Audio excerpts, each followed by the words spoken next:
Konglomerat pemilik grup Barito Pacific, Prayogo Pangestu, kini menjadi orang terkaya di Indonesia, menggeser posisi Lau Tu Kwong hingga Robert Budi Hartono dan Michael Hartono, duo Hartono.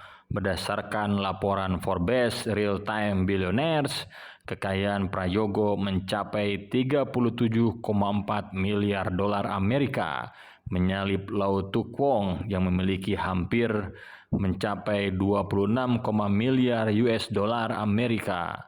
Hal Prayogo berada di peringkat 1 daftar orang kaya di Republik Indonesia sekaligus orang paling kaya ke-32 di dunia. Disinyalir kekayaannya ini mengalami peningkatan yang besar usai sejumlah perusahaannya melantai di bursa saham Indonesia.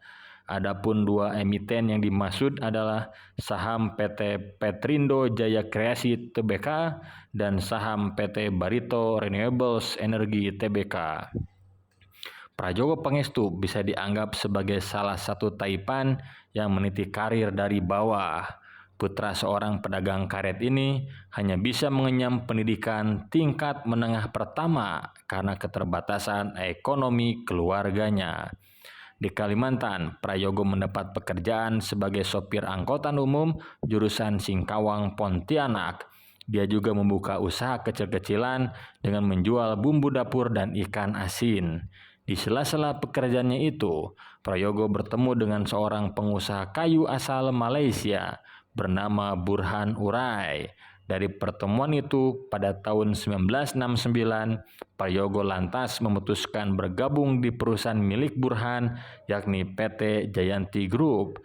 Lantaran etos kerja yang tinggi, Prayogo pun berhasil mendapatkan jabatan General Manager Pabrik Plywood Nusantara setelah 7 tahun mengabdi pada grup yang menaunginya tersebut. Hanya setahun saja Prayogo menjabat sebagai GM Jayanti Group. Dia putuskan resign dan membeli sebuah perusahaan yang sedang krisis finansial.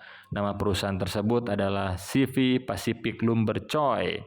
Prayogo meminjam sejumlah dana pada sebuah bank untuk membeli perusahaan kayu ini. Hebatnya, dia dapat mengembalikan pinjaman tersebut hanya dalam kurun waktu 1 tahun. Perusahaan inilah yang kemudian berubah nama menjadi PT Barito Pacific. Pada masa Orde Baru, perusahaan ini maju pesat menjadi perusahaan kayu terbesar di Indonesia. Namun, kesuksesan ini tidak menghentikan langkah Prayogo untuk terus berkembang. Selanjutnya, dia melakukan ekspansi bisnis dengan mendirikan PT Chandra Asri Petrochemical Center dan PT Tripolita Indonesia Tbk. Perusahaannya Barito Pacific Timber telah melakukan go public pada tahun 1993 dan berganti nama menjadi Barito Pacific setelah mengurangi bisnis kayunya pada 2007.